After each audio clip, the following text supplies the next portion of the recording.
Hello বন্ধুরা, মৌসুমী রান্নাঘর daily ব্লগে সবাইকে স্বাগত জানাই।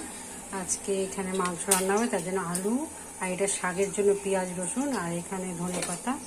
আর এই মাংসটাকে নুন হলুদ আর ধনে জিরে আর লঙ্কা গুঁড়ো আর জিরে গুঁড়ো সব দিয়ে মেখে রেখেছি, একটু কাঁচা তেল। আর এখানে আদা রসুন পেঁয়াজ কাঁচা লঙ্কা সব বাটবো। আর এখানে লাল শাক হবে। আর প্রেশার কুকারে এখানে ঝোল হয়েছে, মানে যেহেতু আমাদের হয়তো চিকেন মটনের আছে, তাই চিকেন স্যুপ হয়েছে। চিকেনের মানে ঝোল আর স্যুপ একই ওরকম ধরনের হয়েছে। ব্লগটা দেখতে থাকুন।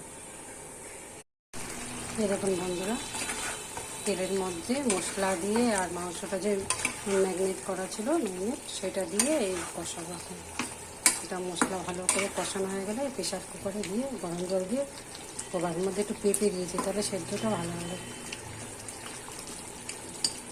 আমাদের মধ্যে নুন হলুদ আর মিষ্টি তো আছেই, আর ধনে জিরে পেঁয়াজ রসুন আদা টমেটো কাঁচা লঙ্কা সব দিয়েছি, গরম মশলা দিয়েছি, আর এখানে একটুখানি ধনে পাতা দিয়েছি। এবার মশলাটা কষাবো, তবে এই প্রেশার কুকারে সিটি মারবো। আর লাল শাক হবে, আর ঝোল হয়ে গেছে চিকেনের স্যুপে।